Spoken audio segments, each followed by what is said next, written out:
Welcome to the Numerology Podcast. I'm your host, Novalee Wilder. I'm a professional numerologist and writer. And in this podcast, we're just going to nerd out, which means we're going to talk names, we're going to talk numbers, numerology, astrology, the connections between the different esoteric fields. We'll do case studies and so much more.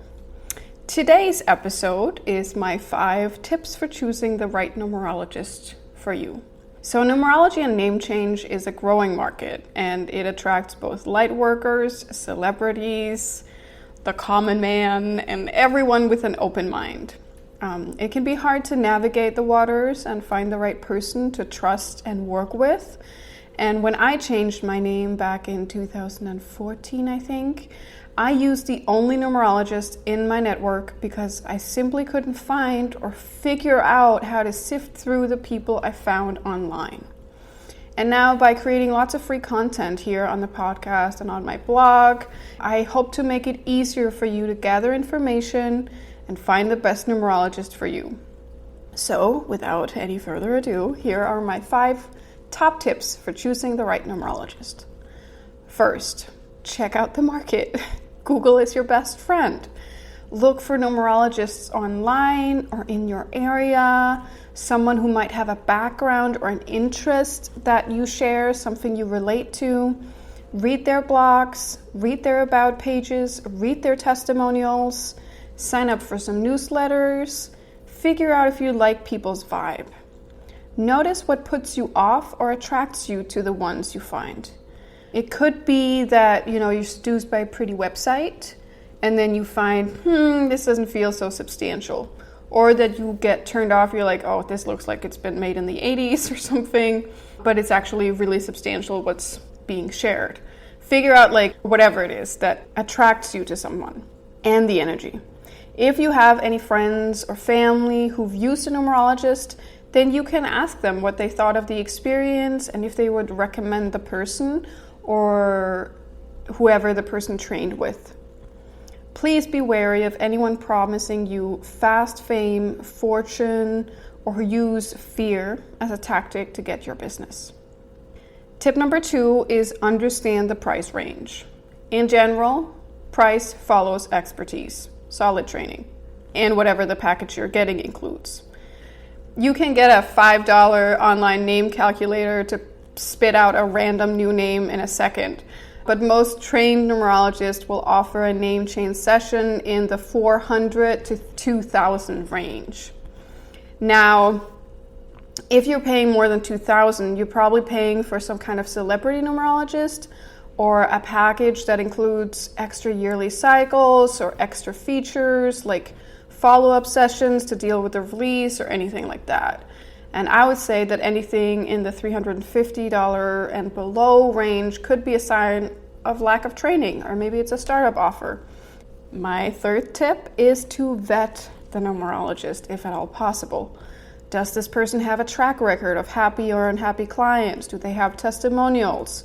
Do they claim to have discovered new knowledge every 6 months or 2 years or whatever and keep making their clients return for a tune-up name change, which is all just fueled by doubt?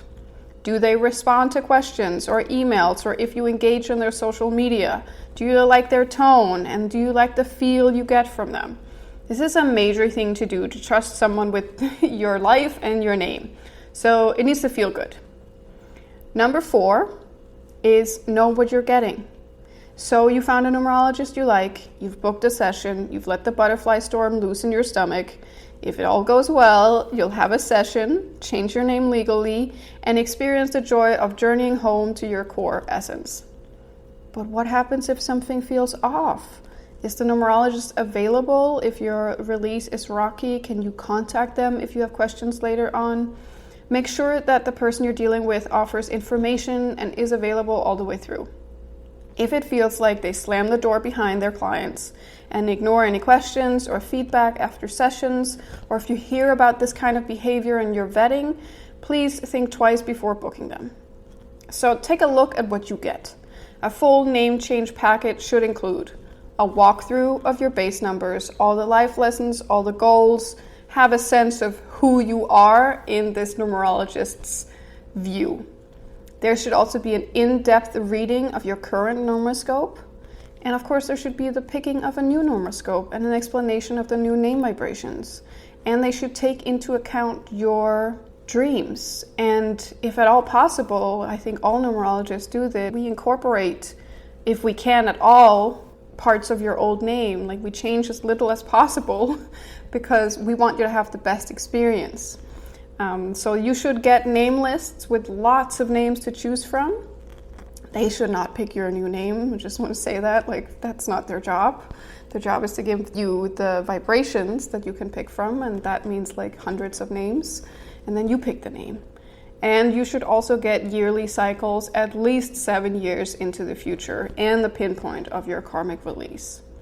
And I would pay attention, are there any additional features for this session? Because I have added 12 months of video bonus to my name change session. So I make sure my clients get everything they need from me in the first year after that official name change.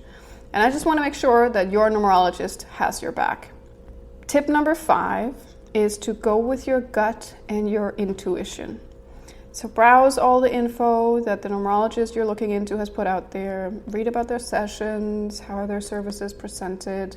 Do you get a solid feeling of them? Reach out and ask questions. Is the response warm? Do you get brushed off? Remember that a name change is a big decision and you should feel safe and you should trust the person you pick to raise your vibration.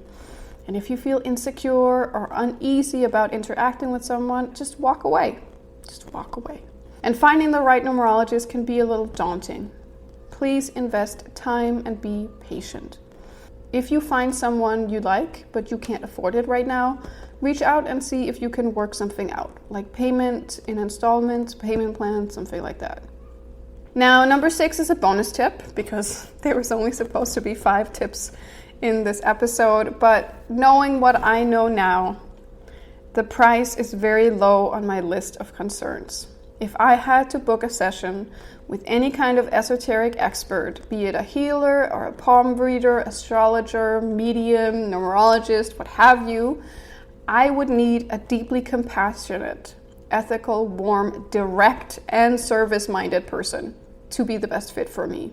So figure out what is important to you, and you'll be a giant step closer to picking out the best person to help you on a new path in life. Now, it could be that this person is me. So if you want to learn more about my services, go to NovaleeWilder.com and click on Work With Me, and you will see what I can offer. And if you know anyone who's thinking about changing their name, maybe this episode should be shared with them. As always, I really appreciate that you are listening and liking and subscribing and reviewing the Numerology podcast. And please send me an email at hello@NovaleeWilder.com if you have any topics you'd like me to discuss in a future episode. Thank you for listening, and I'll see you in the next episode.